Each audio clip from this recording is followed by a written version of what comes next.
Donc j'ai le plaisir d'annoncer ce matin la première des conférences de ce colloque. C'est Stéphane Dugosson qui va donc parler c'est les catégories ou le passage des frontières, c'est ça? Et le passage des frontières. Et le passage des frontières. C'est à vous. But, I don't know exactly how to translate some sentences. For example, how to choose between boundaries and frontiers. In the sentence, passer une frontière, c'est changer de bord. Si on veut garder ce qu'il y a d'amusant dans cette phrase, quand on se souvient que frontière et bord ont été utilisés comme synonymes dans certaines conférences ici. Donc je vais effectivement parler en français. Et je dirais d'abord que ma réflexion sur les frontières, je me suis rendu compte récemment qu'elle avait peut-être débuté lorsque j'étais en grande section de maternelle, avec la présentation qui nous a été faite d'une théorie hyper naïve des ensembles, et avec cette question notamment, lorsque on avait un jeu de pièces en plastique de formes et de couleurs différentes, et la question posée par l'institutrice était si on met les triangles, si on les entoure par une courbe, et si on entoure par une autre courbe les pièces rouges, où est-ce qu'on va mettre les triangles rouges? Et je voyais absolument pas la solution.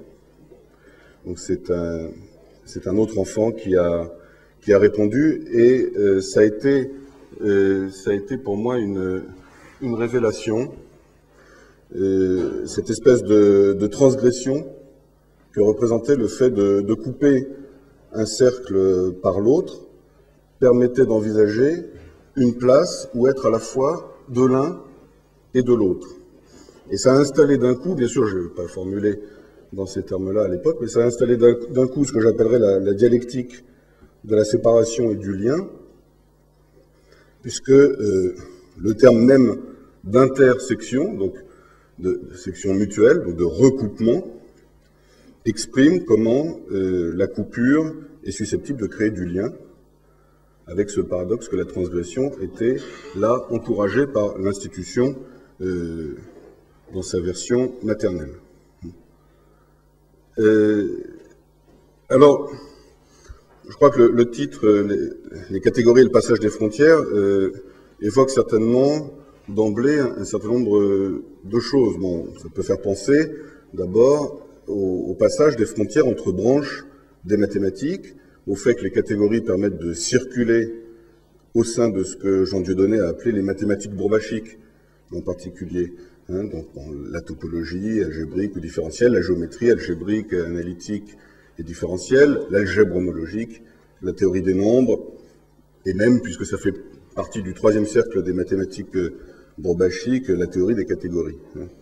Donc là, je fais référence à la terminologie utilisée par Dieudonné dans son panorama des mathématiques pures, dans lequel Dieudonné donc a dessiné des flèches d'influence réciproques entre ces différents domaines. Ce sont des flèches orientées. Il est intéressant de noter elles semblent parfois contradictoires. C'est-à-dire que l'influence d'un domaine sur un autre n'est pas considérée de la même façon selon qu'on est du point de vue d'un domaine ou de l'autre. Mais en tout cas, voilà, ces domaines qui sont frontières les uns aux autres, enchevêtrés, parfois mutuellement denses, mais qui conservent pourtant leur identité.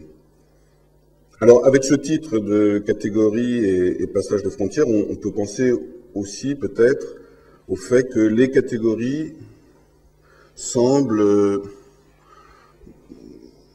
traverser les frontières disciplinaires.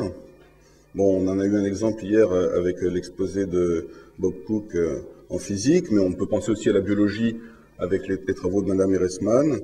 Mais les frontières disciplinaires, pas uniquement entre domaines scientifiques, puisque la philosophie s'empare, semble-t-il, des diagrammes catégoriels.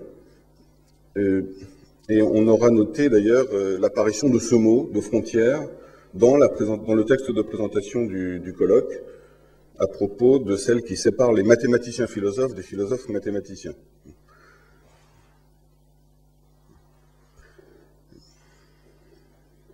Bon, alors plus spécifiquement, en mathématiques même, on pense bien sûr à la formule de Stokes et à l'homologie, autrement dit, à la notion de frontière qui se trouve en dualité avec la différentielle, donc les opérateurs homologiques de bord qui sont, je dirais, des réalisations dimensionnelles, orientées, algébriquement élaborées, sur la base de frontières topologiques souvent très simples, en particulier dans le cas des simplexes, et donc construction qui joue un rôle central dans la naissance de la théorie des catégories et dans son développement.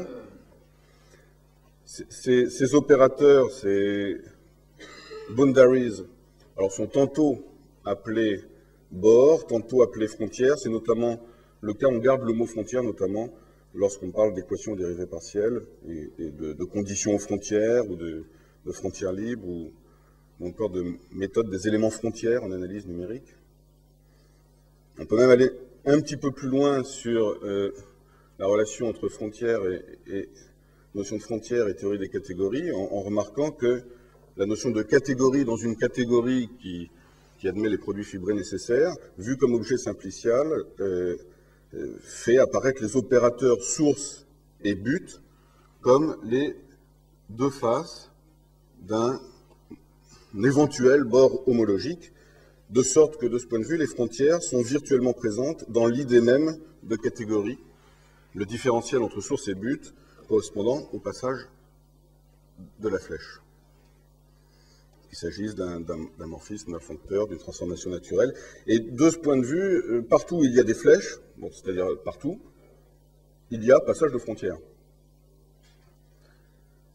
Bon, il s'agit là de généralités dont il ne faut pas trop s'étonner, parce que un concept aussi général que celui de frontière, d'une part, et d'autre part une théorie aussi générale que la théorie des catégories, sont nécessairement amenées à se rencontrer. En fait, elles ont au moins en commun d'être l'une et l'autre quasiment incontournables, puisque l'une et l'autre se rapportent profondément aux idées de lier et de séparer. Lié et séparé, c'est-à-dire donc c'est la vie et c'est la pensée, puisque par exemple, penser, c'est aussi bien du côté du lien, trouver des liens, des analogies, qui parfois peuvent être même issus du chaudron inconscient des libres associations, et qui parfois émergent jusqu'à un niveau formel, et du côté de la séparation, eh bien, penser, c'est aussi bien sûr démêler des choses nouées, savoir parfois trancher, discriminer le vrai du faux, autrement dit séparer, différencier, instaurer des frontières à ne pas dépasser ou à atteindre ou finalement à traverser. Alors c'est cette dialectique du lien et de la séparation qu'essentiellement je voudrais essayer d'aborder à la lumière des catégories, commencer d'aborder dans cet exposé, et ce questionnement je pourrais représenter par un point d'interrogation entre les deux mots, liés et séparés.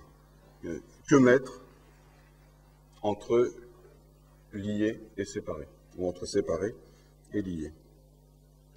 Alors en réalité, dans cet exposé, je ne vais pas tellement faire appel aux mathématiques bourbachiques, mais plutôt à des considérations voisines de la topologie générale, avec deux questions principales, qui sont des questions qu'on pourrait penser être résolues depuis longtemps, à savoir, premièrement, qu'est-ce que la frontière d'une partie d'un espace? Et deuxièmement, qu'est-ce qu'une partie connexe dans un espace? J'essaierai de préciser un petit peu le rapport entre ces deux questions, tout en montrant comment les catégories font avancer cette réflexion par les questions structurelles qu'elles ne cessent de poser.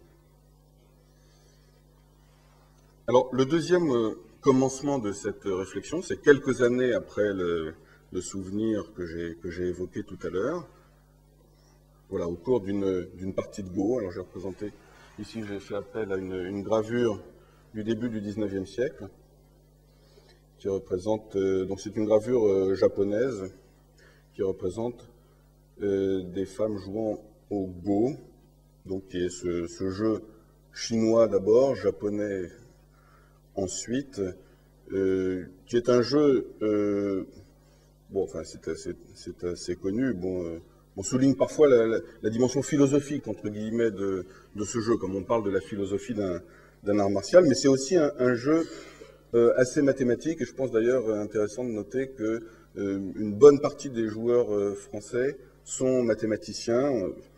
Par exemple, a été plusieurs fois champion de France, Pierre Colmez, qui a publié il y a quelques années la correspondance entre Serre et Grothendieck, correspondance dans laquelle on a pu lire que Dieudonné était complètement fonctorisé. Bon. Donc, jeu philosophico-mathématique, art martial asiatique, et mathématiquement parlant, c'est un jeu qui se déroule sur un graphe simple, non orienté, au sommet duquel on place des pierres blanches ou noires susceptibles de se connecter ou d'être déconnectées, et surtout de former les frontières de territoires pleins de vide. Et au cours d'une partie, j'ai pris conscience d'une chose absolument pas nouvelle ni fantastique. J'ai pris conscience d'une chose tout à fait banale et bien connue, à savoir que la notion de connexité, alors connexité sur un graphe, là voilà un goban, comme on l'appelle, vu de dessus, et la connexité entre les sommets, entre un ensemble de sommets d'un graphe, bon, c'est défini par la possibilité de passer de proche en proche le long des arêtes du graphe. C'est une définition totalement différente de la définition de la connexité dans un espace topologique qui fait appel à l'impossibilité ou à la possibilité de recouvrir une partie par deux ouverts ou deux fermés disjoints. Bon. Donc c'était ça la prise de conscience. La notion de connexité est scindée en deux définitions radicalement différentes, l'une relative à un monde de type discret, digital, les graphes, et l'autre à la topologie. Évidemment, cette scission de la notion même qui exprime le fait de ne pas être scindé a quelque chose d'assez fortement paradoxal qui m'a interrogé. Bon. Pour voir la différence entre les deux notions, on peut par exemple se demander comment munir l'ensemble des sommets d'un graphe d'une topologie telle que les connexes du graphe soient les connexes de l'espace topologique ainsi défini. Et la réponse, c'est que c'est parfois possible et parfois non. Et que lorsque c'est possible, ça peut l'être de plusieurs façons. Donc, il s'agit effectivement d'une scission de la notion de connexité. D'où, je dirais que c'est un peu le degré zéro des catégories, l'idée de définir une catégorie d'espace, alors d'espace que j'ai d'abord appelé associatif, mais c'était pas très heureux, et au cours d'une discussion avec Jean, tu m'as dit, bon, tu devrais parler plutôt d'espace connectif que d'espace associatif, et j'ai gardé donc ce terme espace connectif, et donc alors je noterai ici K, la catégorie des espaces connectifs qui sont définis en faisant appel à la principale propriété commune des connexes dans le cas des graphes et dans le cas des espaces topologiques, auxquels j'adjoins deux propriétés qui paraissent assez basiques. La première, c'est que la partie vide soit connexe. La deuxième, qui semble s'imposer, qui est souvent indispensable, mais peut-être pas toujours, c'est que les singletons soient connexes. Bon, on peut en discuter. Est-ce qu'une partie formée d'un seul point est connexe? Bon. Mais surtout, la principale propriété, c'est que l'union d'une famille de parties destinées à être considérées comme connexes, si cette famille est d'intersection no vide, eh bien, que cette union soit encore connexe. Et donc, j'appelle espace connectif un ensemble muni d'un ensemble de parties appelées connexes et qui vérifie ces trois propriétés. Et les morphismes seront donc les applications sur les ensembles sous-jacents qui préservent les connexes. Alors, à ma connaissance, une telle définition directe des parties connexes, curieusement, n'a été donnée qu'en 1988 par deux chercheurs en analyse d'images et morphologie mathématique, Georges Mathéron et Jean Serra, dans un article paru dans la revue Image Analysis and Mathematical Morphology. Ça ne veut pas dire que cette définition n'a pas été posée avant par d'autres. Je pense qu'en cherchant bien, on finira par trouver, mais en tout cas, Mathéron et Serra, eux, ont le sentiment d'être les premiers à la donner. Donc, une quinzaine d'années seulement avant que j'en ai eu l'idée au cours de cette partie de Go. Bon, voilà.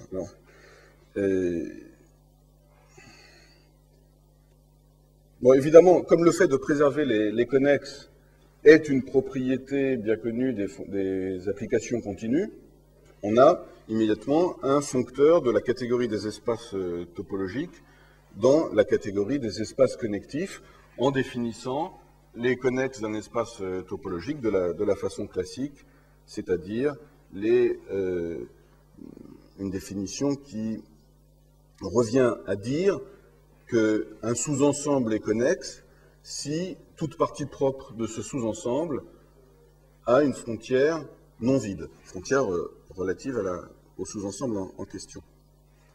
On a de même un foncteur de la catégorie des graphes dans celle des espaces connectifs, foncteur qui cette fois sera injectif, ce qui n'est pas le cas de celui-là. Alors, une première question qui se pose à partir de là, c'est de trouver des exemples d'espaces connectifs. Et en particulier, y a-t-il des espaces connectifs qui ne soient ni des espaces topologiques, ni des graphes, enfin, c'est-à-dire ni des espaces connectifs topologiques, ni des espaces connectifs associés à un graphe.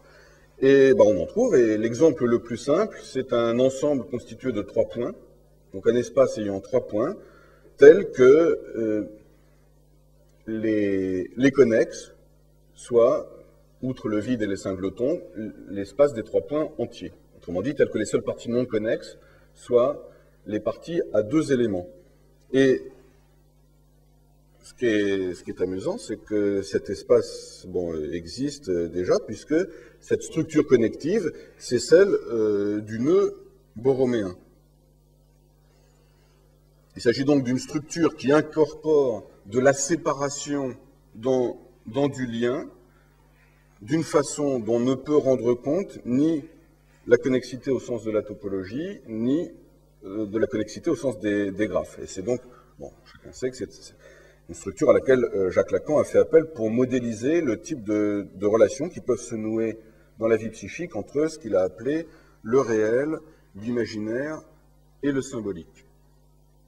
Autrement dit, sans l'avoir cherché, mais disons en l'ayant reconnu lorsque ça s'est présenté, mais sans l'avoir cherché, nous franchissons ici une frontière disciplinaire entre les mathématiques et une discipline dont je n'ai pas l'intention de discuter ici le statut de science.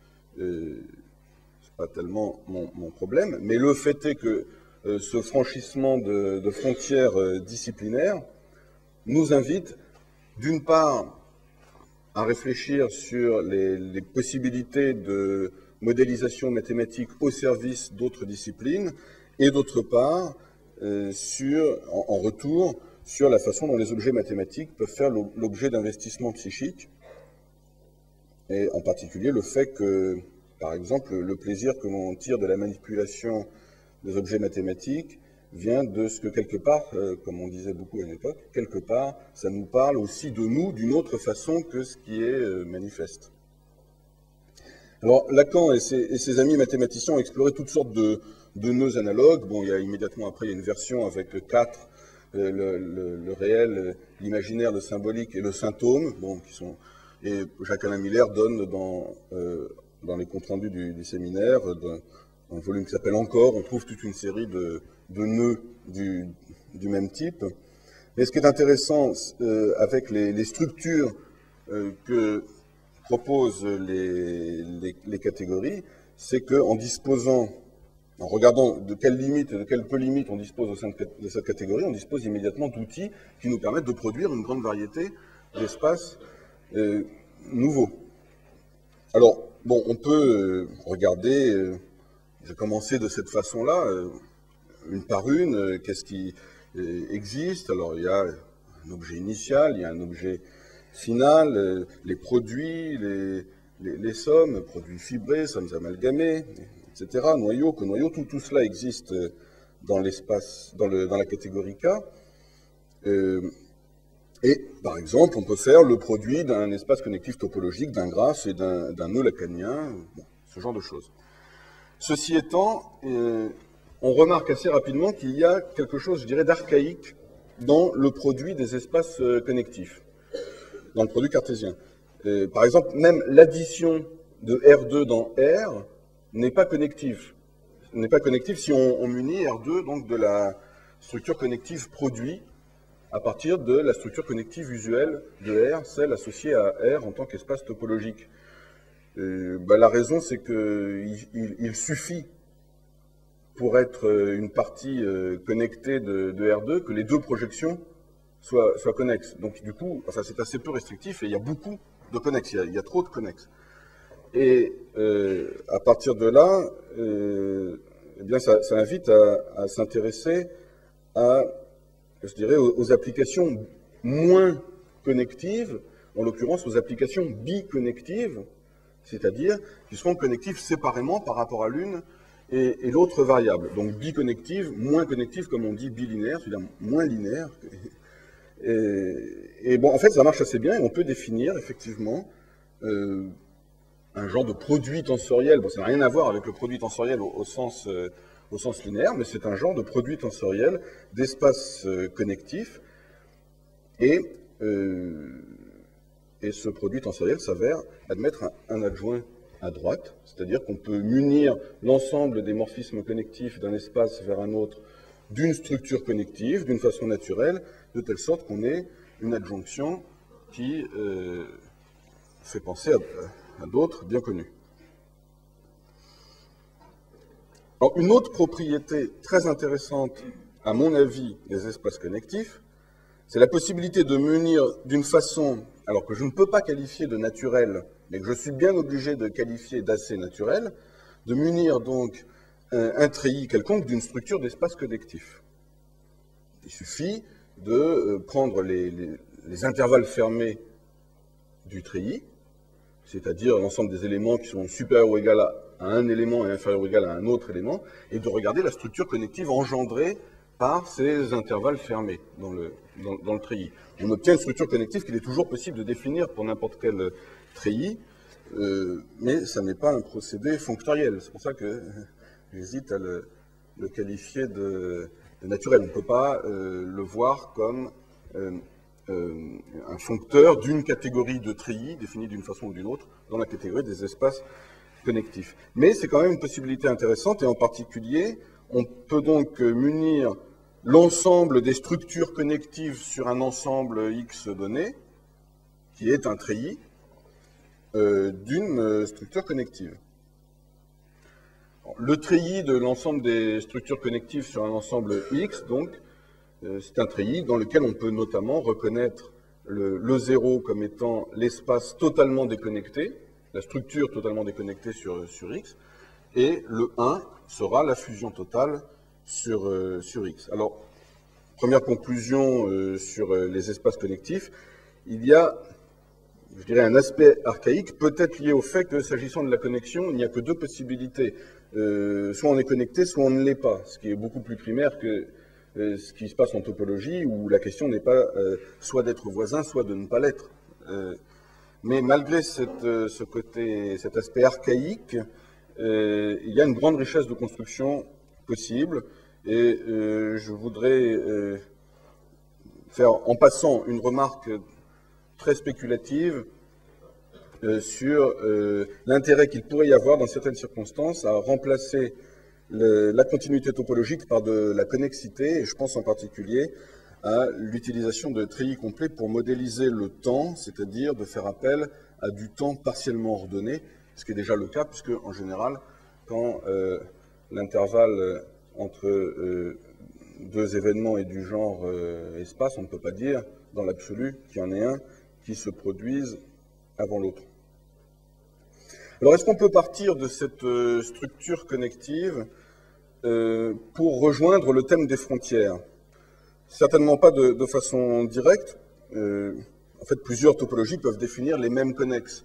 Or, comme des topologies distinctes conduisent à des frontières distinctes, à mon avis, il est vain d'espérer d'emblée faire découler la notion de frontière de la notion de connexité, comme, disons, ce qui se passe au Go pourrait le suggérer. Mais ce qui se passe dans les graphes n'est qu'un aspect, évidemment, des espaces connectifs. Donc on va plutôt chercher à définir directement une catégorie associée au concept de frontière, et quitte à préciser ensuite, essayer de préciser la relation entre les deux.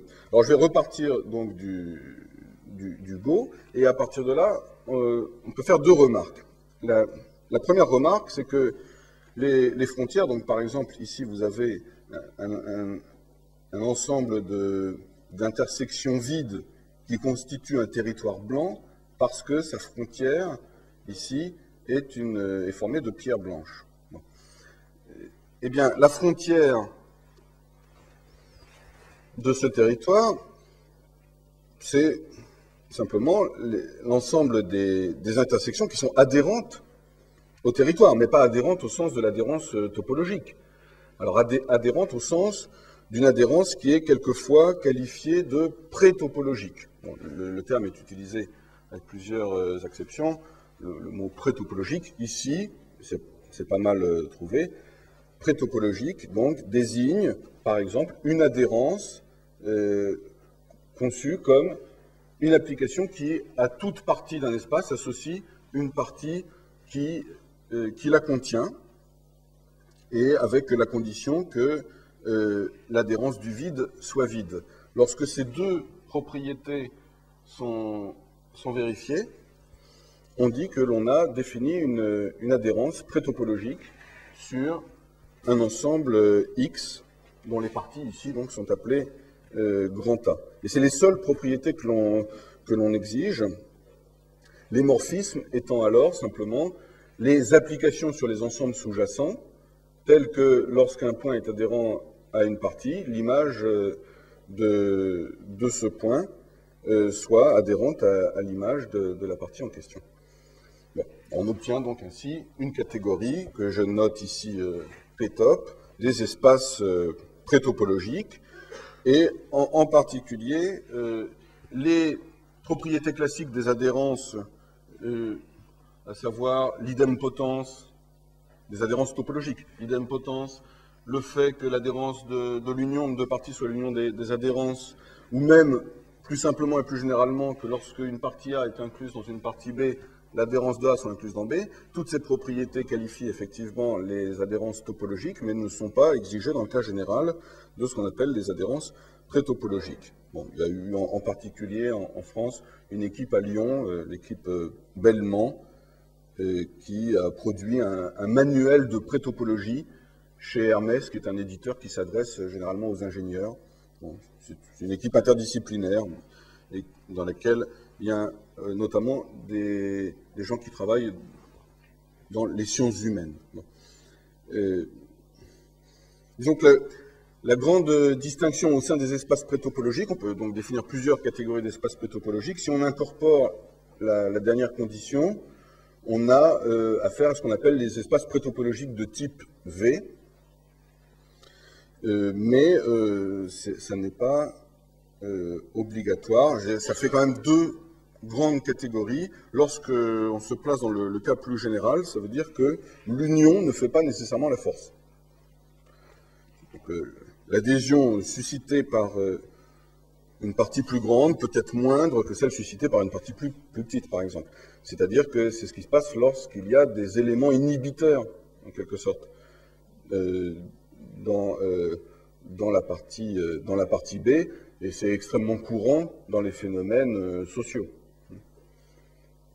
Donc, par exemple, vous refusez de faire partie d'un club dont vous savez que fait déjà partie tel ou tel. Sans parler du cas extrême évoqué par Woody Allen, qui lui refusait de faire partie d'un club qu'il accepterait comme membre. Hein. Bon. Alors ça, c'est la première remarque, c'est qu'au lieu de faire appel donc à de la topologie, on va faire appel plutôt à de la pré-topologie. La deuxième remarque, c'est que les frontières ne sont pas symétriques au Go. C'est-à-dire que la frontière d'un territoire n'est pas égale à la frontière du complémentaire. Et par conséquent, lorsqu'on considère les deux expressions, celle qui consiste à adjoindre à une partie sa frontière, par exemple empiriquement telle qu'elle apparaît au Go, ou à adjoindre la frontière du complémentaire, on va obtenir deux adhérences différentes. Et en réalité, cette duplication des adhérences, bon, elle veut dire aussi qu'il y a plusieurs façons de définir les frontières d'une façon, comment dire, acceptable, et notamment au jeu de Go, on se rend compte qu'il y a deux types de frontières. La notion de frontière au Go est à la fois essentielle, mais en même temps, elle n'est pas formalisée. C'est-à-dire que vous pouvez regarder les règles du jeu de Go, et vous pouvez avoir des versions des règles du jeu de Go dans lesquelles le mot frontière n'apparaît pas. En même temps, c'est un concept essentiel. Alors, je dirais que dans la façon de compter les points à la fin d'une partie, il y a plusieurs façons de compter. Et il y a une façon qui conduit à un type de définition de la frontière que j'appellerais la frontière japonaise, et il y a une façon de compter qui conduit à une autre frontière que j'appellerais la frontière chinoise. La frontière chinoise, c'est ce que j'appelle, ce que je note mu. Bon, c'est facile de s'en souvenir en français à cause de la muraille, la grande muraille de Chine. Et effectivement, la grande muraille de Chine, donc frontière de la Chine, est une construction absolument chinoise. Il n'y a aucun doute là-dessus. Donc, il se trouve, si vous voulez, ça colle bien, il se trouve que la façon chinoise de compter au jeu de Go incorpore la frontière dans le territoire. Alors que la façon japonaise, que je note nu, comme frontière nippone, si vous voulez, bon, reste extérieure au territoire. Alors, c'est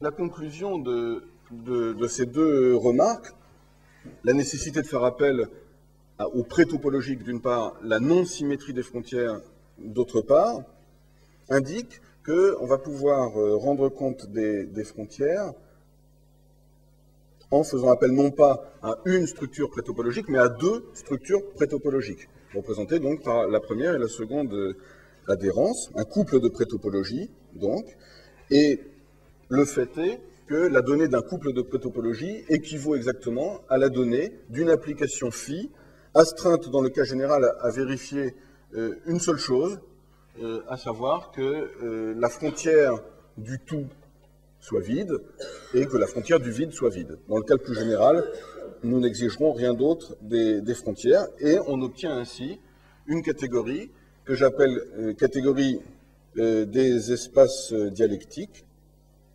Et donc je note grand D, et qui consiste donc à munir un ensemble X d'une telle application phi. Dans ce contexte, la frontière d'une partie apparaît comme l'expression géométrique exacte de la donnée de deux pré-topologies. Et si on considère les pré-topologies métaphoriquement comme des logiques de l'espace, on arrive à cette idée que passer une frontière, c'est changer de logique.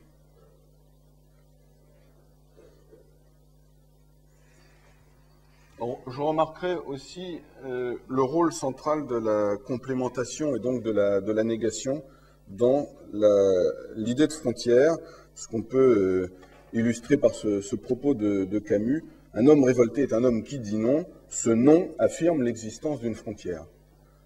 Effectivement, il faut quelque part dire non pour constituer une frontière. Une frontière, c'est ce qu'exprime la présence de la complémentation au cœur des frontières. Alors, lorsque j'ai parlé de tout ça à Jean Benabou au cours d'une discussion comme ça, et il m'a dit très gentiment, écoute, ne perds pas trop ton temps quand même à essayer de montrer une par une l'existence de limites ou colimites. Tu peux faire ça d'un seul coup, et avec la remarque suivante, c'est que pour toutes ces catégories, on a à chaque fois un treillis de structure. Avec donc à chaque fois un 0 et un 1. Le 0 étant eh bien, la structure discrète, c'est comme ça qu'on l'appelle dans le cas topologique. On peut aussi parler d'adhérence discrète dans le cas pré-topologique, de frontière discrète, où bon, alors on dira plutôt un espace totalement déconnecté. Voilà le 0, et puis il y a un 1 qui est la topologie grossière ou la pré-topologie grossière, donc avec l'adhérence la plus épaisse possible, etc., etc. Et la remarque, c'est surtout qu'on peut définir toutes ces catégories en faisant appel à des foncteurs contravariants d'une catégorie de base. Donc moi j'ai utilisé la catégorie des ensembles jusqu'à présent, une catégorie de base grand X, dans une catégorie grand T qui est la catégorie des treillis complets avec pour morphisme les applications qui préservent les infs. Donc, ce sont en particulier des applications croissantes, mais les applications qui préservent les infs. Et lorsqu'on dispose d'un tel foncteur contravariant, on peut lui associer une catégorie que je note ici, grand X, indice sigma, qui est définie en prenant pour objet les couples formés d'un objet, bon, en termes d'ensemble, disons un ensemble sous-jacent, et puis une structure qui est prise dans le treillis associé par le foncteur sigma. Et comme morphisme, eh bien, les flèches sous-jacentes, donc disons les applications entre les ensembles sous-jacents, avec une relation, là je me suis trompé, c'est pas, il aurait fallu mettre x ronde inférieur ou égal à sigma de f de y ronde, donc une relation, une préservation, si vous voulez, de l'ordre des structures. Et alors on retrouve ainsi, comme cas particulier, la catégorie des espaces topologiques, la catégorie des espaces pré-topologiques, la catégorie des espaces dialectiques, la catégorie des espaces connectifs, etc. Ce sont toutes ce que j'ai appelé des catégories à treillis de structure. Et la démonstration de l'existence de toutes les limites et colimites qui existent déjà dans X, dans ces catégories, découle notamment du fait que les deux foncteurs que je note, grand O et grand 1, qui a un ensemble associe, cet ensemble uni de la structure grossière ou d'une part et d'autre, pardon, discrète d'une part pour grand O et d'autre part de la structure grossière pour grand 1, ces deux foncteurs sont respectivement adjoints à gauche et adjoints à droite du foncteur d'oubli grand U, d'où cette formule que j'ai écrite là sous une forme particulièrement mnémotechnique.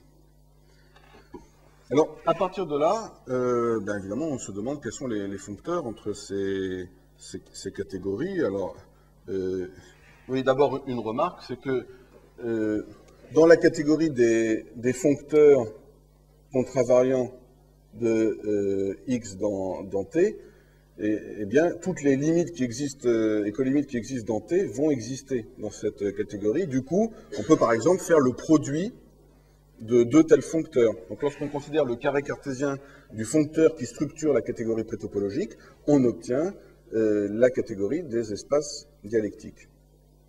Donc ce que j'ai indiqué ici, si vous voulez, si je note petit p le foncteur contravariant qui structure la catégorie des espaces prétopologiques, P au carré va structurer la catégorie des espaces dialectiques. Voilà le foncteur d'inclusion de la catégorie des espaces topologiques dans la catégorie des espaces prétopologiques. Il va y avoir ensuite toute une série de foncteurs dans les deux sens entre la catégorie des espaces prétopologiques et celle des espaces dialectiques. Et, bon, par exemple, le foncteur diagonal, lorsque vous avez une adhérence, eh bien, vous vous définissez une structure dialectique en prenant deux fois cette même adhérence.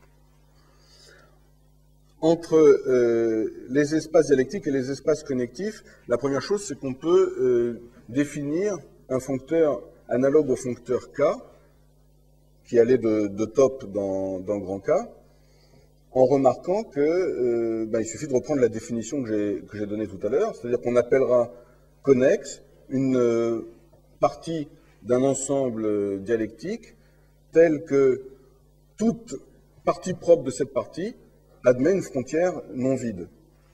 Et à ce moment-là, ce qui était des morphismes dans la catégorie des espaces dialectiques reste morphisme dans la nouvelle catégorie. On obtient un foncteur K de D dans grand K, qui, lorsqu'on le compose avec delta et avec l'inclusion de top dans P top, redonne le foncteur K de tout à l'heure. Et puis, comment sortir de la catégorie des espaces connectifs? Il y a une idée toute bête, pour aller notamment de la catégorie des espaces connectifs dans la catégorie des espaces prétopologiques, c'est de dire qu'un point sera adhérent à une partie s'il existe un sous-ensemble de cette partie dont l'union avec le point considéré constitue une partie connexe. Bon, c'est-à-dire, on va adhérer à une partie si on s'y connecte. Et on obtient toujours, pour tous ces foncteurs, on garde les flèches, les morphismes sont inchangés. Et on obtient donc un foncteur que j'ai appelé grand S, de K dans P top. Je l'ai appelé grand S parce que l'idée qui préside à ce foncteur est particulièrement simple, et c'est exactement celle qui est utilisée dans les simplexes standards. On n'a pas besoin de plus que cela. Alors, il y a maintenant quelques mots sur ce que j'appellerais la dialectique du lien et de la séparation. Le fait est que tous ces treillis sont globalement orientés et expriment chacun à sa façon ce qui semble être une idée commune à tous, à savoir une manière de réponse au point d'interrogation entre séparés et liés. Et en particulier, on peut repérer trois métaphysiques. La métaphysique de l'ici et maintenant, c'est celle donc du discret, discret de discretus séparé. Un point de vue dans lequel la seule chose qui vaille, c'est ici maintenant, de façon un petit peu caricaturale, cette expression peut se rapporter à une idée de la valeur de chaque point en lui-même sans aucune liaison avec les autres. À l'autre opposé, à l'autre extrême, la métaphysique du tout et dans tout et réciproquement. Donc là, on est dans la fusion totale, dans la grossièreté indiscrète.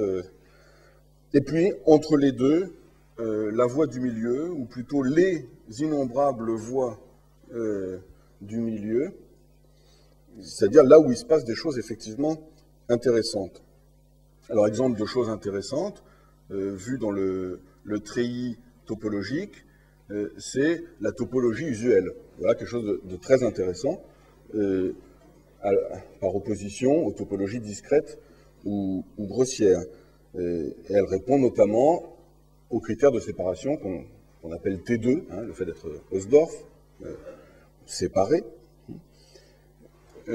Et on peut se promener comme ça au milieu de ces treillis pour voir un certain nombre de choses intéressantes. On peut faire appel à des topologies plus faibles pour faire apparaître davantage de compacts. Parmi les critères de séparation, il y en a un qui est particulièrement intéressant pour notre sujet, c'est ce qu'on appelle T5. C'est toute une série de critères de séparation, T1, T2, il y a même des indices demi-entiers. Bon, ce qu'on appelle T5, et on parle d'espace topologique normal à ce moment-là. Enfin, selon les terminologies, il faut que l'espace soit en plus T2 ou pas. Ce qu'on appelle T5, c'est un critère qui fait que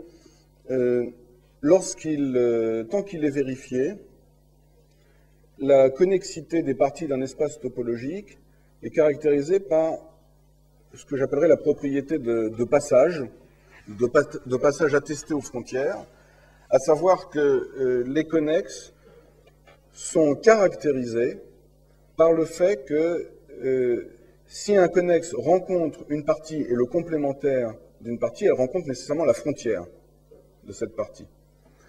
Dans le cas général, on a simplement l'inclusion des connexes dans l'ensemble des parties qui vérifient cette propriété de passage des frontières. Alors, on peut définir, à partir des espaces dialectiques généraux, on peut définir un foncteur P, donc P comme passage, dans la catégorie des espaces connectifs, en prenant pour connexe les parties qui vérifient cette propriété. À savoir que chaque fois qu'elle rencontre une partie A et le complémentaire de A, elle rencontre la frontière de A. Et, par contre, il faut noter que quand, dans le cas topologique, les espaces ne sont plus T5, la scission entre K et P donc, se produit.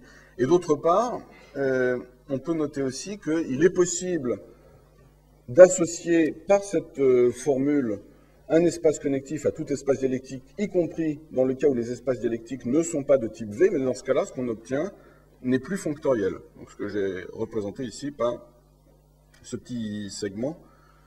Et donc, il y a des séparations qui donnent lieu à des liaisons, et il y a des liaisons qui donnent lieu à des séparations. Je donnerai un autre exemple de cette dialectique du lien et de la séparation en évoquant la topologie de Zariski et la notion de partie irréductible. On considère avec Zariski, disons, les dimensions de Krull, la notion de point générique, on considère des topologies qui ne sont plus séparées, qui ne sont pas T2, mais ce manque de séparation permet d'un autre côté de séparer, par exemple, de séparer des courbes algébriques qui deviennent irréductibles. C'est-à-dire qu'à ce moment-là, l'irréductibilité, ça n'est pas la même chose que l'insécabilité, et le manque de séparation conduit à une possibilité de séparation qui n'existait pas à un autre niveau.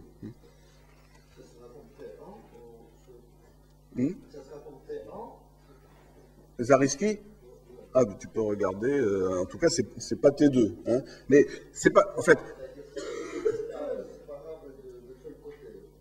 Voilà, mais bon, en fait, il faut bien voir que cette classification T1, T2, T5, etc., c'est pas des implications pures et simples, c'est pas juste des niveaux comme ça. Par exemple, T5, la topologie grossière, elle est T5. Bon, donc c'est pas...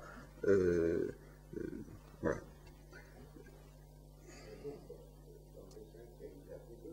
Bah, bon, la terminologie, il y a des problèmes de traduction entre Bourbaki et les anglo-saxons. Tu parleras de topologie normale ou complètement normale. Alors, pour les uns, il faut ajouter T2 ou pas. Bon, donc, voilà. Alors, il y a une question que je ne me suis pas encore posée à ce stade, c'est quelles sont les catégories à treillis de structure les plus simples que l'on puisse imaginer. Les exemples les plus simples, pour comprendre quelle est cette notion. En fait, l'idée la plus simple, c'est de prendre l'intervalle 0,1, ou disons un treillis, par exemple un treillis complet, et à tout ensemble X, d'associer le treillis L puissance X. C'est peut-être l'idée la plus simple qu'on puisse avoir pour produire une catégorie à treillis de structure qui réponde donc à cette définition. Le foncteur sigma, ici, sera celui qui a tout objet X associe le treillis L puissance X. Alors ce qui est remarquable, c'est que de cette façon, on obtient une catégorie qui a été introduite en 1974 par Gauguin, et que l'on note aussi sets de L, et qui a été introduite par Gauguin pour rendre compte de la définition donnée par Zadeh en 65 des ensembles flous. Enfin, là, il parle d'ensemble L flou, mais c'est tout à fait de ça dont il s'agit.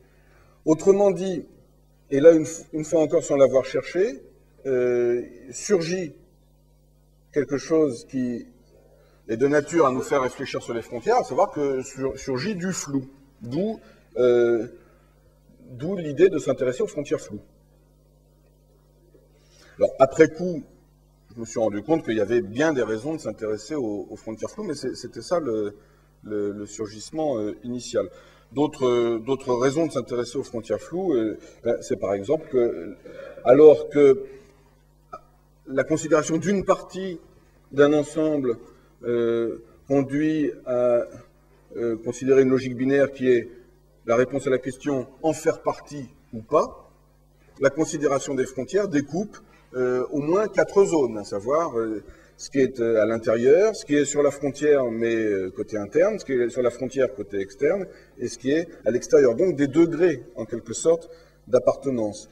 Donc l'idée de flou est présente dans l'idée de frontière elle-même, et réciproquement, quand on va voir les articles fondateurs du flou, par exemple l'article de Zadeh en 65, on trouve le mot frontière dans cet article, utilisé de façon informelle, intuitive, pour expliquer que qu'est-ce qu'un ensemble flou? Ben, c'est un ensemble dont les frontières sont floues. Bon.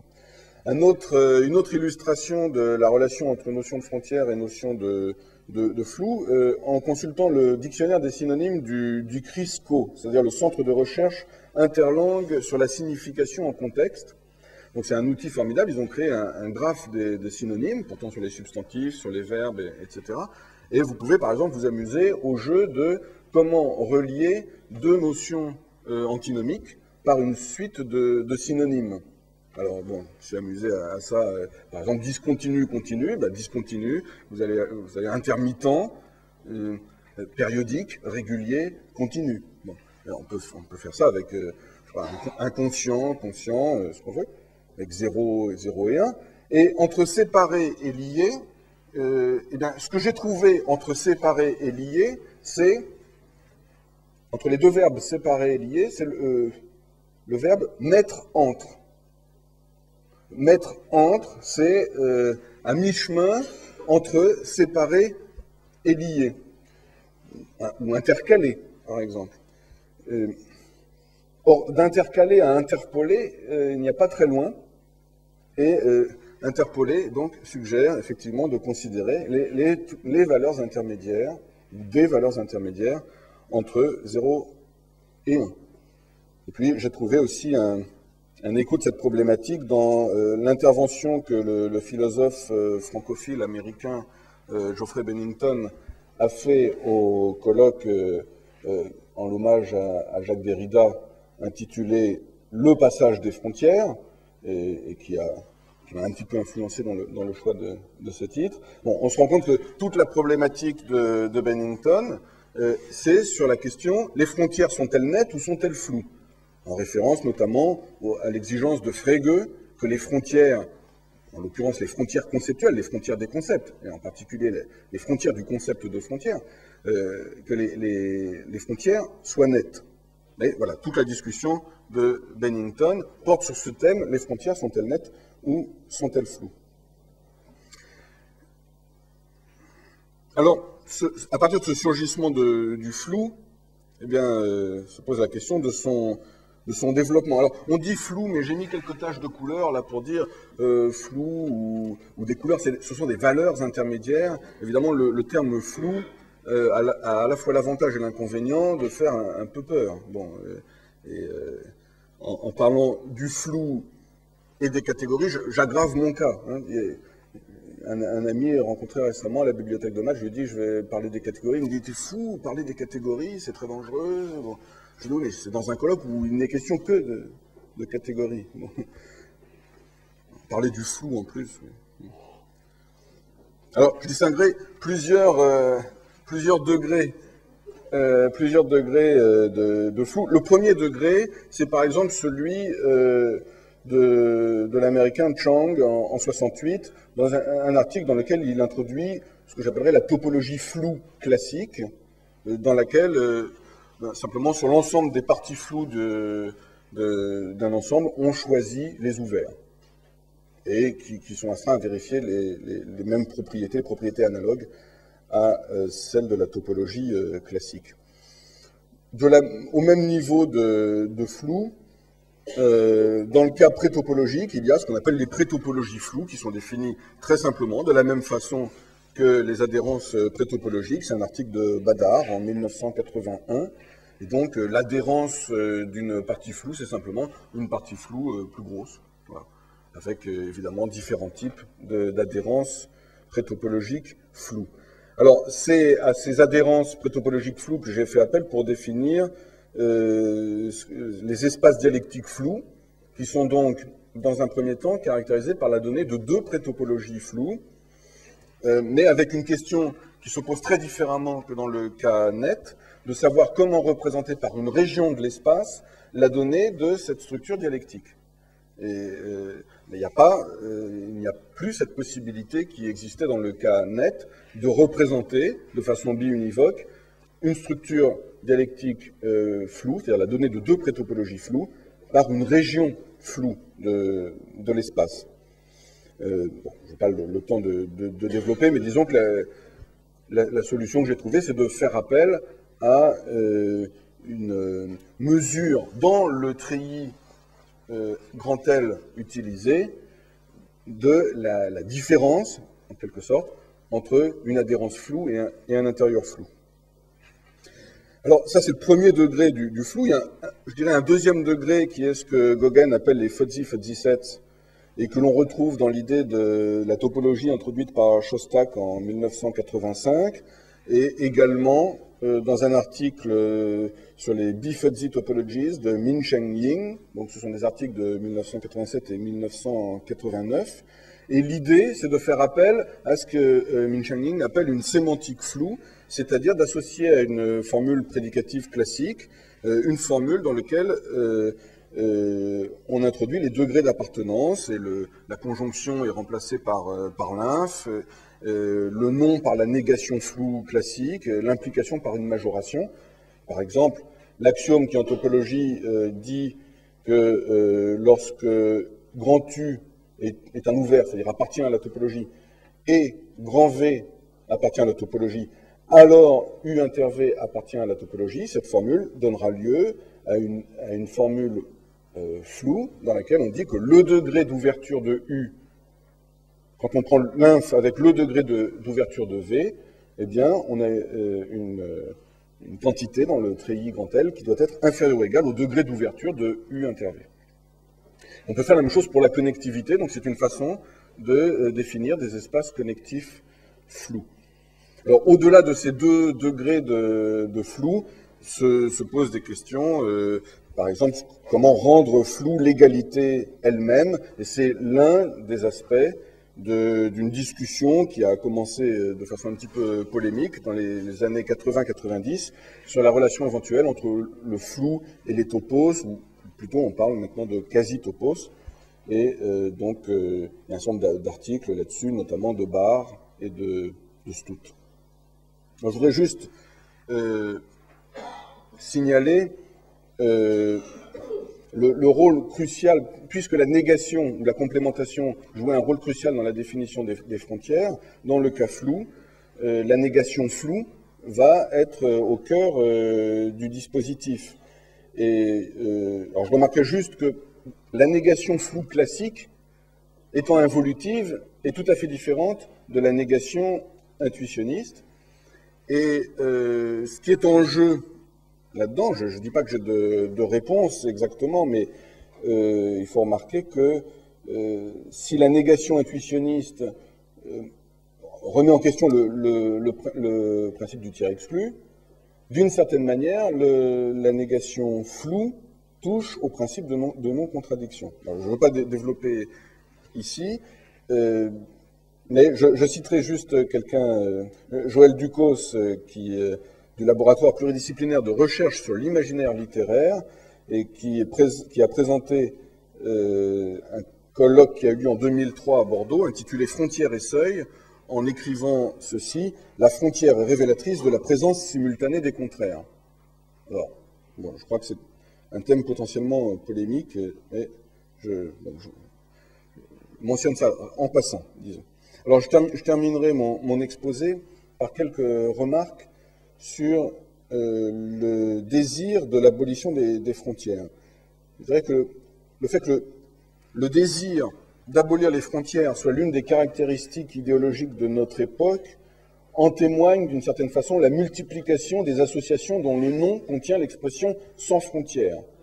Associations contre lesquelles je n'ai rien, je supporte certaines d'entre elles, mais enfin, j'ai l'impression qu'il n'y a pas une semaine qui s'écoule sans qu'apparaisse une nouvelle association sans frontières, et moi-même, je me demande si je ne vais pas essayer de créer une association Frontières sans frontières pour promouvoir la réflexion sur les frontières.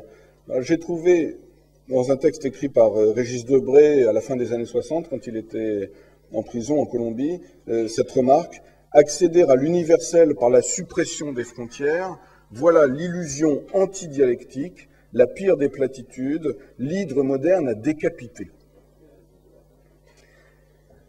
Et alors très curieusement, cette phrase de Debray est suivie d'une autre, immédiatement, qui est « Le langage mathématique est une langue sans frontières ni patrie, aussi n'a-t-elle strictement rien à dire ». Je crois qu'en se trompant aussi lourdement sur les mathématiques, Debray en fait se prive de l'outil tranchant qui pourrait peut-être servir à décapiter ce qu'il appelle l'hydre moderne. Et justement, si on revient à nos treillis de structure, comment comprendre le désir d'abolition des frontières? Est-ce qu'il s'agit d'un désir de frontières vides, discrètes, qui en fait supprime la possibilité de tout passage, puisque pour qu'il y ait passage, il faut qu'il y ait frontières à passer? Ou bien, au contraire, ce désir d'abolition des frontières doit-il être compris comme une aspiration à la fusion, où la seule frontière serait le tout? En fait, il y a un point commun entre ces deux métaphysiques extrêmes, c'est qu'elles vérifient toutes les deux le fait que la frontière de la frontière est vide.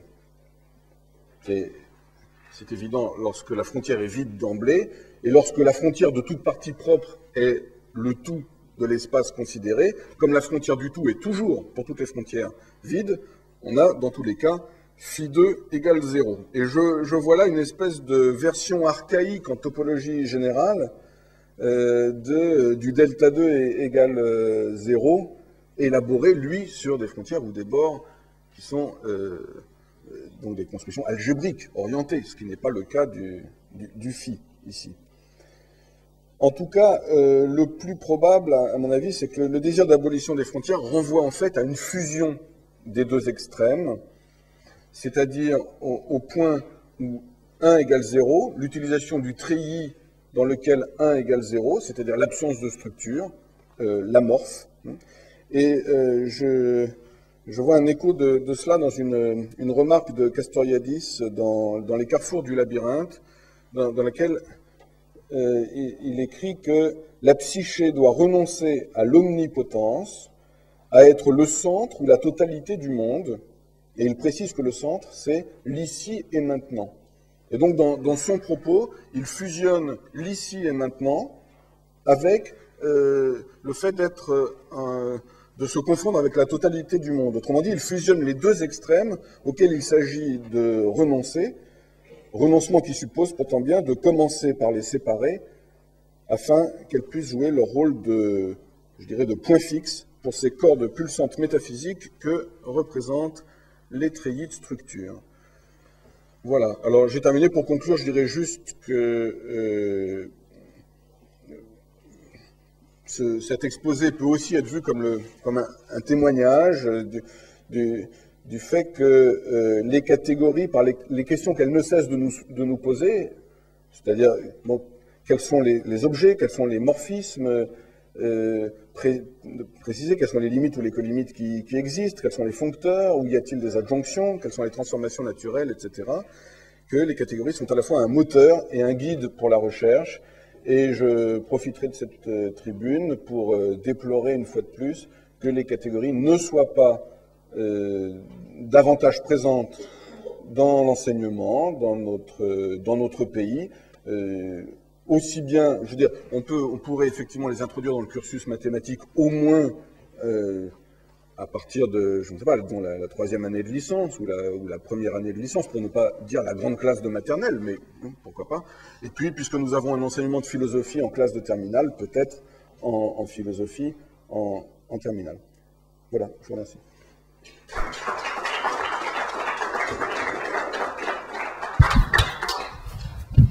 Ça marche.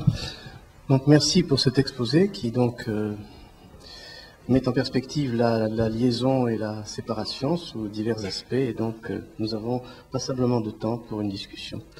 Je mets à vous, c'est à toi. Oui, cet exposé, j'apprécie beaucoup, me paraît être une illustration tout à fait criante d'une chose dont je suis convaincu et que j'ai dite lors de mon propre exposé. À savoir que, jusqu'à présent, on considérait que les mathématiques avaient eu comme source, disons, motrice, d'inspiration, etc., etc., la physique, la chimie, un certain nombre de sciences de la nature, et je dis que, maintenant, il est temps de se rendre compte que d'autres sources d'inspiration à des mathématiques tout à fait valables existent, sont à trouver, et je l'ai dit, dans la linguistique, dans la philosophie, etc., etc. Et ça me paraît être une illustration tout à fait parfaite de cette chose-là, dont je suis convaincu depuis très longtemps, et que j'ai même pratiqué dans mon propre travail de catégoricien. Voilà.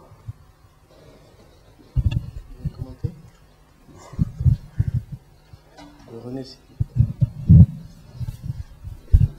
Oui, alors d'abord je me joins aussi à l'opinion de Jean Benabou que je trouve cet exposé absolument remarquable dans la manière dont il tient l'équilibre entre la réflexion philosophique et la rigueur de la modélisation mathématique sans jamais lâcher sur l'un ou l'autre.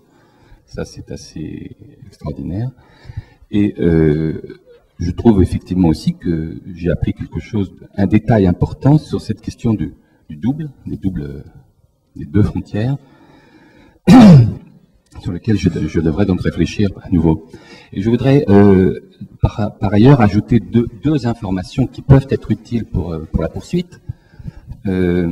Alors, sur la question, sur ta réflexion initiale concernant le choix du mot, bord, etc., frontière, etc. Alors, il existe la thèse de Alain Herman, qui doit être quand même assez précieuse à consulter, précisément sur la manière dont c'est une thèse, disons, de sémiotique de l'histoire de la topologie algébrique à partir de Poincaré jusqu'en 40, en gros. Et là, il y a une réflexion très intéressante sur la manière dont, dans ces années-là, les mathématiciens font bouger les termes, mais en particulier frontières et bords, justement, vacillent, si je puis dire, dans les usages mathématiques même. Donc, c'est peut-être... enfin, je pense que, évidemment, tu connais ça, mais pour l'auditoire, je pense que c'est intéressant à citer. J'ai eu un petit échange avec Herman avant le colloque. Je lui dis, alors, tu viens? Il m'a dit, je sais pas, ça me paraît très hétéroclite. Je dis, oui, moi, c'est justement pour ça que j'y vais. Voilà, donc il n'était pas très chaud pour venir ici à cause de l'aspect hétéroclite, mais comme quoi...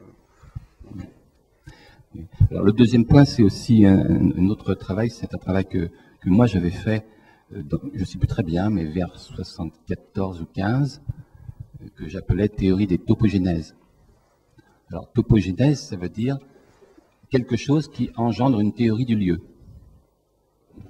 Alors, ce travail était simplement la présentation de comment on peut donner de manière générale, des bonnes propriétés sur une famille de parties d'un ensemble. Alors, ça pourrait être une famille d'ouverts d'un espace topologique, ça pourrait être une famille de connexes d'un espace topologique. Enfin, la seule idée qui était retenue, que je voulais modéliser puis ensuite traiter systématiquement, c'était celle il faut qu'il y ait une réflexion. Il faut que, si je pars d'une famille quelconque, je puisse lui associer de manière universelle une famille ayant la propriété. Alors, ce qui est je pense que ce serait intéressant de lier ceci, d'ailleurs, moi je l'avais lié aussi avec les choses de Gauguin à l'époque, hein, que tu as cité, mais de le lier à ton travail, aux alpha et alpha 1, alpha 2, donc de reprendre en quelque sorte la même chose, mais au niveau non plus d'une famille, mais peut-être d'une bifamille ou quelque chose comme ça, je ne sais pas.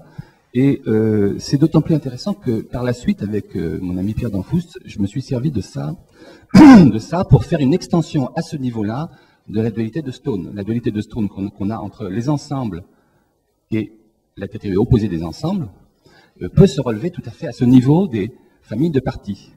C'est-à-dire un ensemble muni d'une famille de parties comme objet, ça veut dire deux notions de catégorie qui vont être duales. D'une part, celle où c'est les images directes qui sont préservées, et d'autre part, celle où ce sont les images inverses. Et la curiosité, enfin, la chose intéressante, c'est que ces deux catégories sont algébriques, la duale de chacune est algébrique sur l'autre. Donc ça fait une montée, si tu veux. Au niveau de ces structures, ça fait une montée de la dualité de Stone, qui, alors, peut-être aussi peut être utilisée dans ce contexte, mais j'arrête là, c'est ça. La pensée de Stone en matière d'initiation historique à la théorie des catégories est considérable, bien avant qu'il y avait une pensée catégorique largement avant l'heure. Pardon, excusez-moi, j'ai répondu. Non, mais juste, j'irai voir. Hein. Tu m'indiqueras. J'en profite d'ailleurs pour dire que j'ai quelques exemplaires avec moi d'un article non publié sur les frontières dialectiques. Donc, si ça intéresse les gens, voilà.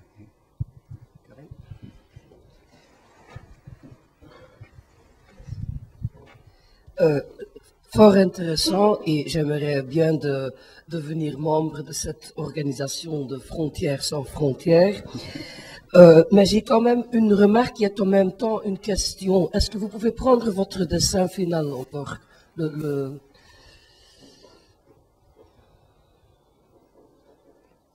Voilà.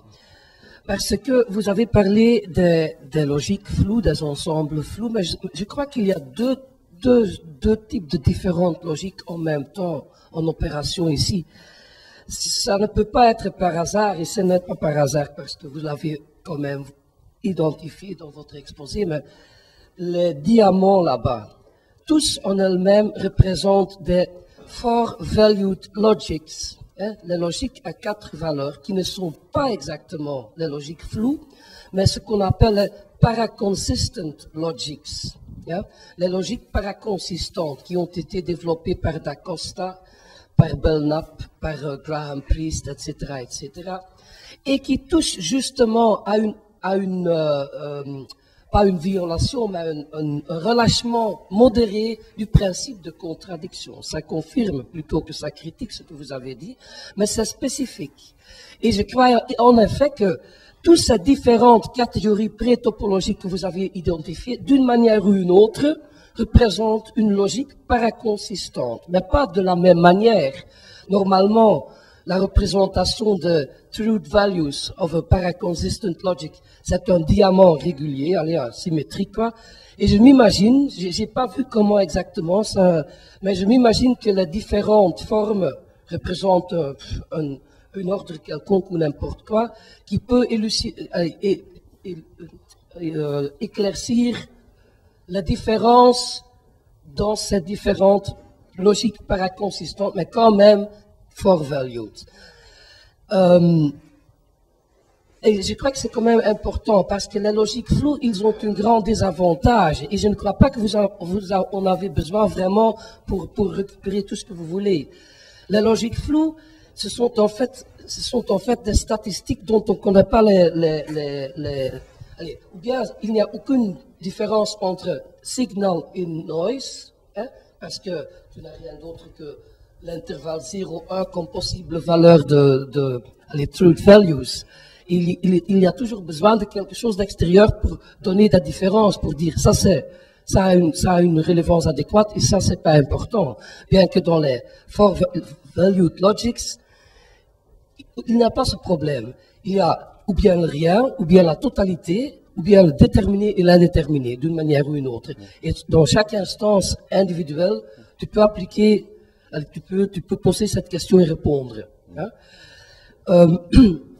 Mais peut-être que c'est possible que les catégories pré-topologiques là ne sont seulement quelques-uns d'une beaucoup plus grande nombre de possibilités et qu'il y a, disons, au lieu de seulement top, pré-top là, dialectique, cas, etc., qu'il y en a beaucoup plus qui sont possibles et que sur ce plan-là, allez, la différence devient plutôt floue au lieu de paraconsistante, 4 valued. Voilà, c'est ça un peu que je voulais dire et je ne sais pas si ça... Bon, en fait, alors, pourquoi 4 valeurs? Pour des raisons tout à fait pratiques. Au départ, je pensais qu'il y aurait un grand tableau, et donc, moi, chez moi, je dessine ça, je fais des choses comme ça. Pas comme ça, mais comme ça. C'est juste ma façon de représenter les treillis. Donc, il n'y a pas du tout 4 valeurs, là. Et je les ai fait avec des formes un petit peu différentes pour dire, c'est globalement, ça va globalement dans le même sens, mais néanmoins, ça communique pas très bien, pas toujours très bien, entre ces différents treillis, comme chacun sait, entre les treillis, parfois ça colle pas dans les treillis, hein, puisque même la notion de sous-treillis, bon, on a tout de suite des problèmes. Donc, en ce qui concerne, je veux dire, je ne suis pas, en ce qui me concerne, attaché particulièrement au flou et encore moins à la logique floue. Simplement, ça a surgi là, mais je n'ai pas d'attachement particulier. Je pense extrêmement intéressantes les recherches de Newton d'Acosta sur les logiques paraconsistantes. Je crois que Jean-Yves Béziot, qui doit parler cet après-midi, est un fin connaisseur de ces théories. Hein. Mais donc, il n'y a pas 4 valeurs ici. Hein. Excusez-moi, je dois aller. Non, allez, répondez vite. Oui, allez-y. Il y a une manière d'interpréter ça très exactement comme les 4 valeurs. Vous l'avez dit vous-même, l'extérieur, à la frontière, mais à l'extérieur, à la frontière, mais à l'intérieur, et l'intérieur. Et je crois que c'est exactement ce qui s'est représenté là. Évidemment, c'est très facile de généraliser une logique paraconsistante à une logique floue. Toutes les valeurs entre 0 et 1, tout l'intervalle est pris en considération, et pas seulement entre 0 et 1, les valeurs déterminées ou indéterminées. Mais je crois que votre je ne dis pas que j'ai raison, évidemment, c'est une réflexion, mais je crois que ce n'est même pas nécessaire, je crois que c'est beaucoup plus clair. Ce n'est pas par hasard que ce sont les treillis qui sont surgis là-bas, c'est pas un peu. Et peut-être que ça vaut la peine de regarder, je ne suis pas capable comme ça, mais ça vaut la peine peut-être de regarder si les formes doivent être rien que arbitraires, la différence. Moi, je ne crois pas, pour être honnête. Oui, moi je vais renforcer ce que disait René concernant l'aspect remarquable de son exposé, et puis applaudir à 4 mains l'appel de Jean Benabou sur le chemin qui est à faire des catégoriciens vers les disciplines dites de sciences humaines, même si moi le chemin est inverse. Dans la séparation, je suis de l'autre côté, même si après dans la liaison, je me retrouve au milieu, à savoir de la philosophie vers les catégories. Et ça pour une raison en particulier, mais qu'on développera ailleurs, dans notre nouvelle société frontalière que tu viens de fonder, à savoir, tu as insisté tu as fait cette recherche sur ce qui était entre séparé et lié, et tu as trouvé mettre entre. Et à ce propos, mettre entre, en théorie philosophique de la traduction, hein, à savoir un champ dans lequel tu faisais allusion à Bennington, hein, au passage des frontières. C'est un champ dans lequel on doit beaucoup de choses à Jacques Derrida, et tu faisais allusion à la décade de Cerisy, si je ne m'abuse, autour du passage des frontières. Eh bien, la notion qu'on utilise, une espèce d'opérateur fondamental pour une conception contemporaine de la traduction et de la traductibilité, c'est l'entre-deux. C'est quelque chose que Benjamin a développé sur l'entre-deux des langues. Et puis tu as la notion de traduction intralangue qu'on doit à Jacobson aussi, qui est quelque chose de très intéressant sur le problème de ce que une langue est toujours habitée par d'autres langues. Donc il y a un problème de traductibilité interne à une même langue. Et si tu veux, à Cerisy, moi je dirigeais l'atelier traduction. Et la partie la plus passionnante, c'était l'intervention des Japonais, précisément. Et ces Japonais étaient de grands joueurs de Go. Donc je trouve que ça ouvre la boucle que tu as toi-même ouverte là. Donc voilà, c'est simplement te remercier de cet exposé. Une remarque anecdotique, je crois que ce colloque a été très peu suivi par les élèves de l'école. Je voudrais d'ailleurs profiter de l'occasion pour remercier les organisateurs de colloques d'avoir invité un électron comme moi, qui ne peut être libre que s'il trouve un réseau dans lequel circuler. Les organisateurs, c'est Michael Wright et l'École normale supérieure, en particulier Charles Aluni. Donc je crois que les élèves de l'école ont pratiquement pas suivi le colloque, mais il y en a au moins un qui était là hier, toute la journée, un jeune mathématicien très brillant, je crois qu'il est en 3e année maintenant, et il m'a dit hier, bah, tu sais, je me suis mis au Go. Bon, donc, voilà.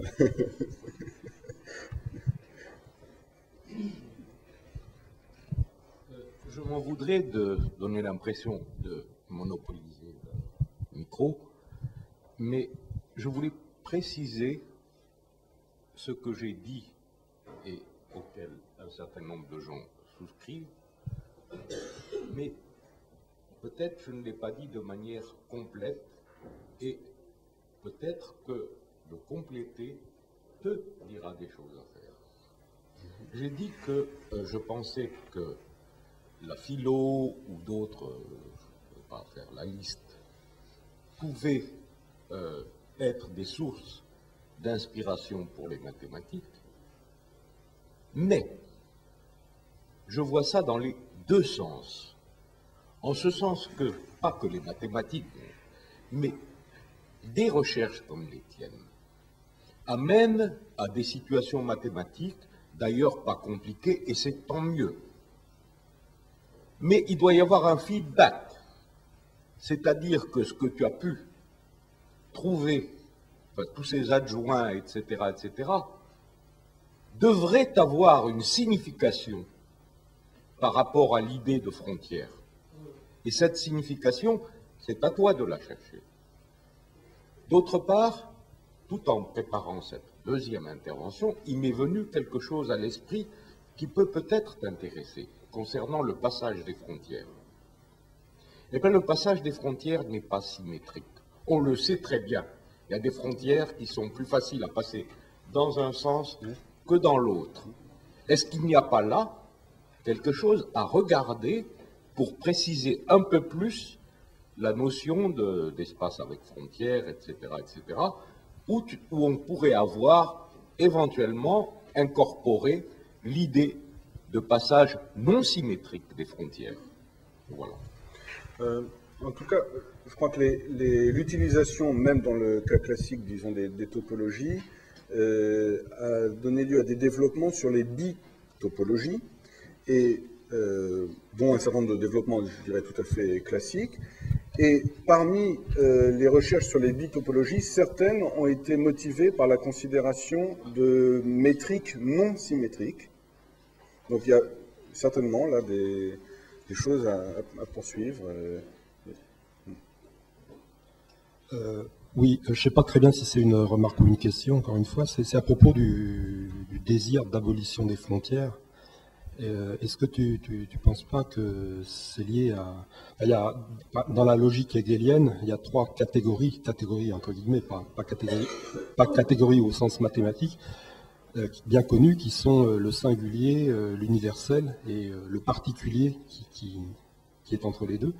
Et donc le particulier, c'est peut-être lié, je pense, à la notion de nation qui est très, très décriée.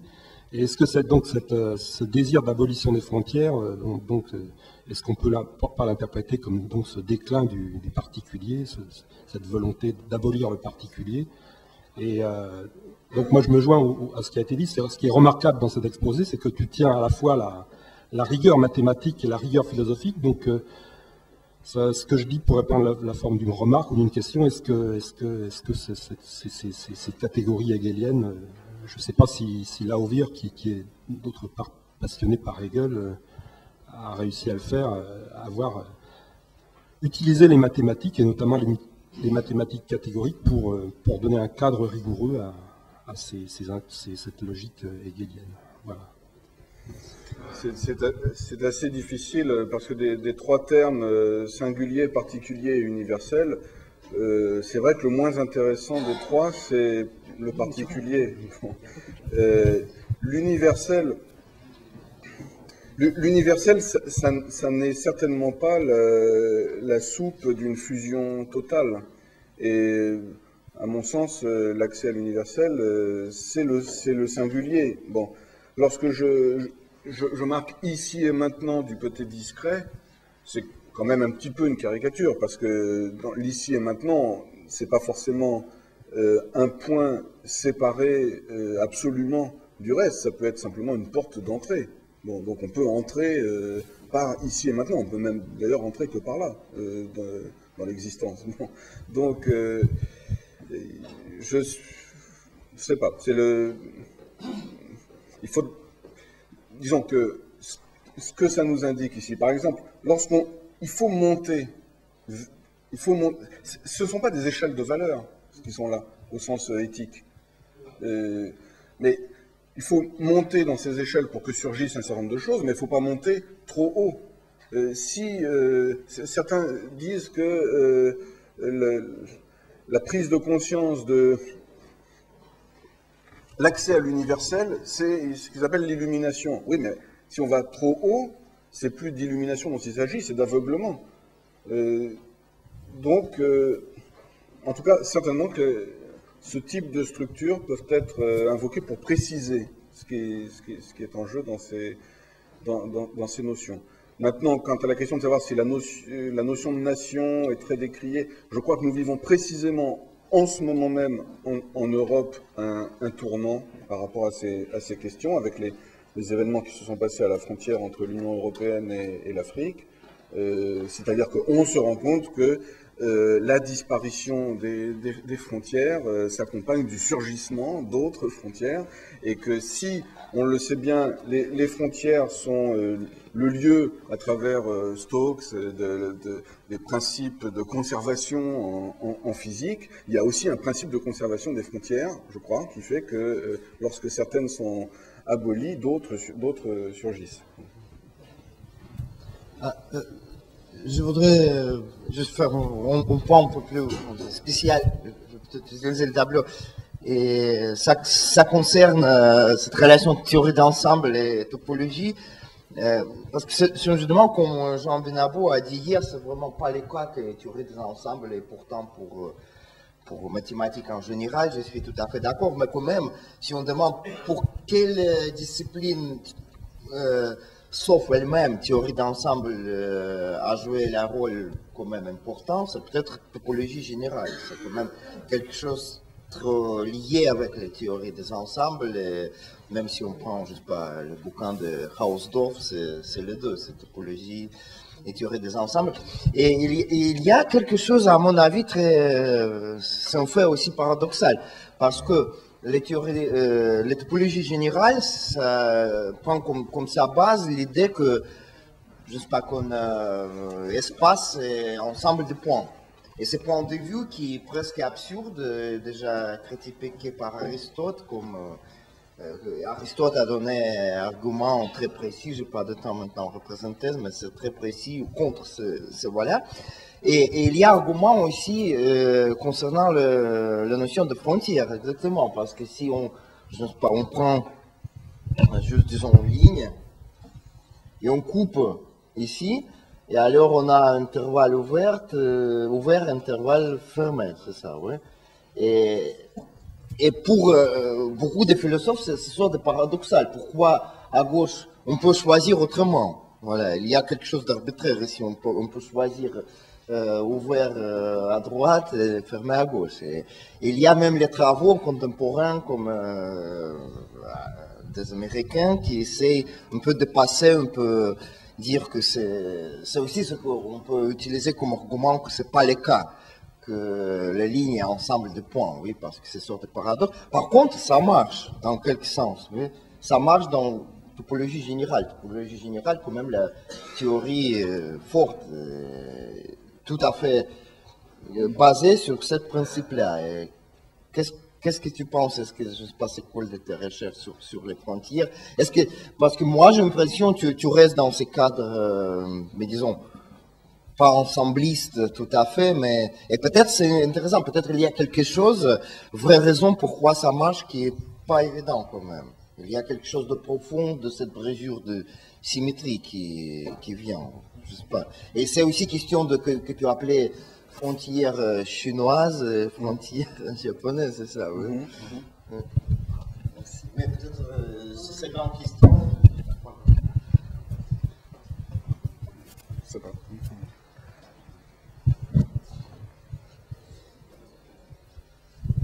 Oui, tout d'abord, je voudrais aussi rejoindre la remarque de Benambou et l'importance pour les mathématiques d'aller puiser peut-être sa réflexion et faire un effort conceptuel, même en dehors du champ des mathématiques, la philo d'autres sciences, pour acheminer des questions sous le champ, je dirais même, du formalisme, peut-être pas les mathématiques, car aujourd'hui les mathématiques n'ont pas l'apanage d'avoir un rapport à une idéographie. Il y a les sciences formelles comme l'informatique. Il n'y a pas autant de calculs. Quand je dis l'informatique, je ne parle pas de l'informatique théorique, qui va ressembler très fort à une activité de logicien de mathématicien. Je parle de l'informaticien au travail qui programme, qui lui aussi a un rapport à l'écriture, qui est aujourd'hui bien plus représentatif de l'activité contemporaine que les mathématiques. Donc là, il y a aussi tout un imaginaire au travail, des concepts qui se dégagent pour des problèmes d'analyse. Ça, c'était une petite remarque relative où c'est un champ très fertile qui va certainement déplacer la pensée et ce qu'on... D'ailleurs, par exemple, prenons ce concept de frontière qui habite moi aussi, j'ai consacré pratiquement 20 ans à réfléchir sur la frontière pour essayer de l'acheminer au champ des mathématiques.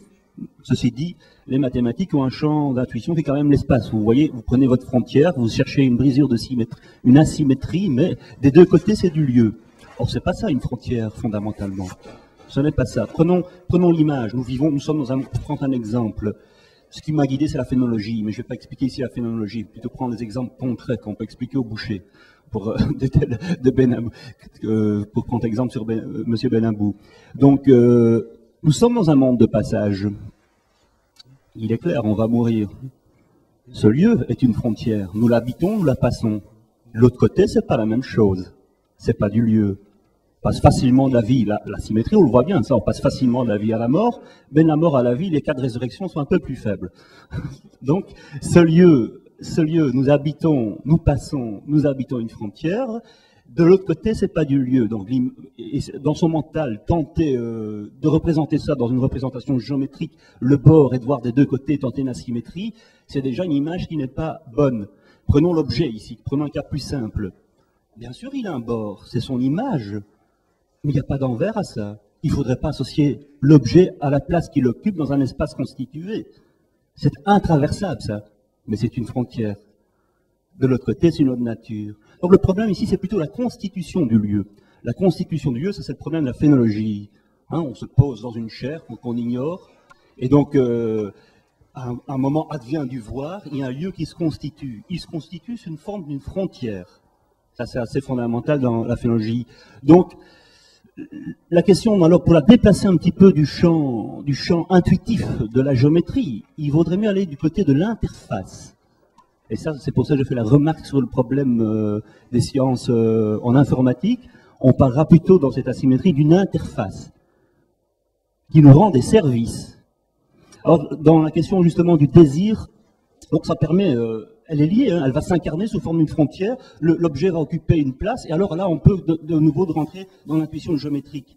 Mais au préalable, on peut l'aborder à un niveau d'abstraction plus haut, qui est la notion d'interface, et son incarnation en lieu constitué va donner une frontière, alors on peut voir des deux côtés une connaturalité, mais ça c'est une fois le lieu constitué, et qu'on accorde à l'objet une place, ce qu'il va délimiter, quand on va accorder à l'intérieur délimité par cette frontière, une occupation. Mais ça vient en un temps second, ça. Une fois que le lieu est constitué. D'ailleurs, qu'est-ce qui me distingue du pays étranger quand il y a une frontière? C'est pas tellement qu'il y a la terre des deux côtés. C'est que d'un côté c'est chez moi et de l'autre côté c'est pas chez moi. C'est ça la frontière. C'est pas avoir du territoire de l'autre côté, c'est privé d'un côté, puis c'est public de l'autre, c'est pas chez moi. C'est ça la frontière d'un pays. Et c'est ça qui en fait la force, la tension. Et donc à ce moment-là, quand on voit que la frontière est vraiment un enjeu d'incarnation, je pense le désir de faire tomber les frontières, c'est surtout un désir de désincarnation. Oui. Ma autre lecture, je voulais apporter mon apport conceptuel par rapport à la frontière. Non, mais c'est effectivement le désir d'abolition des frontières, c'est clairement du nihilisme. Ceci étant, je ne suis qu'au début de cette réflexion sur les frontières. J'ai parlé essentiellement de la frontière d'une région ou la frontière d'une partie. Je n'ai même pas abordé formellement la question de la frontière entre deux régions. En termes politiques, c'est pas forcément chez moi d'un côté. J'ai traversé récemment la frontière qui sépare le Tamil Nadu du Karnataka. Bon, alors effectivement, tout à coup, les panneaux n'étaient plus écrits en tamoul, mais en Kannada. Bon, alors ça faisait un choc, mais comme je comprenais déjà rien avant, voilà. Bon. Non, mais ce qu'on trouve quand même, parce que parle d'espace, des deux côtés c'est déjà de l'espace, il faudrait pas, bon, mais n'empêche qu'on arrive quand même sur ce résultat intéressant que passer une frontière, c'est changer de logique.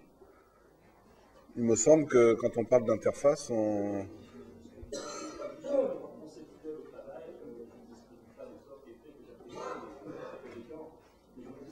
Oui, oui, oui.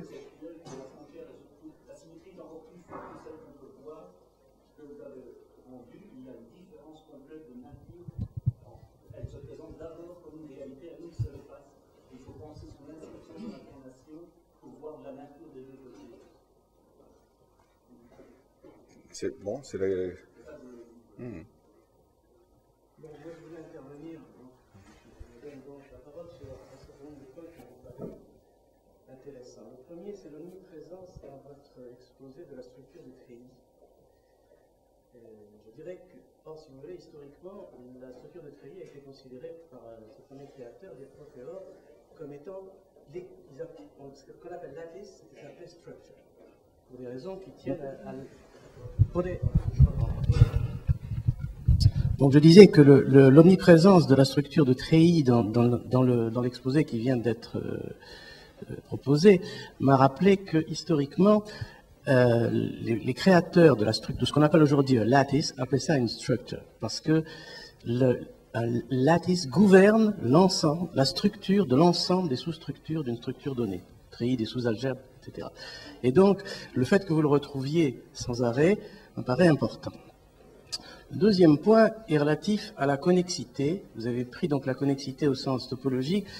On a souvent remarqué que notre intuition, on ne pourra jamais prouver ça, mais que notre intuition est plus proche du concept de connexe par arc que de connexe. J'aimerais savoir ce que vous en pensez, parce que si connexe est d'un seul tenant intuitivement, connexe par arc nous semble, je ne suis pas le premier à avoir fait la réflexion, hein. Évidemment, c'est que dans un espace métrique, c'est plus compliqué, etc. Le troisième point est relatif, que je voulais soulever, est relatif donc à la seconde partie de votre exposé dans lequel vous délibérément, vous voulez faire en sorte que lié et séparé ne soient pas précisément complètement séparés, si je me trompe. J'essaye de résumer cette partie-là. Alors, il me semble qu'il y a un endroit, et donc vous allez chercher des occurrences de cette situation. Alors, d'abord, ça induit dans le discours et dans le vote une mise en relation des contraires, une figure de style qu'on appelle en général un oxymore, et qu'on trouve également dans tout le discours que vous avez proposé. Alors, je vous suggérerais un endroit dans lequel on a une réunion des contraires qui est la ponctuation d'un texte symbolique. Elle est à la fois agrégante et séparante. Et les deux sont nécessaires, elles sont à des niveaux divers. Enfin, le quatrième point, non, je ne donnerai pas le quatrième point, il est relatif si vous voulez, au 0 et au 1. Lorsque vous voulez écrire qu'on peut avoir 0 et 1, c'est effectivement la mise en acte de la contradiction absolue. Hein, vous citez Castoriadis, bon. Vous auriez pu citer quelqu'un que vous connaissez bien par ailleurs, rien n'est tout. Bon, oui, mais je parle rarement de rien, parce que je trouve que c'est... Enfin... Mais... Bon, sur le deuxième point... sur le deuxième point... bon, les connexes par arc constituent une structure connective. Donc, ils ont pleinement pleinement leur place.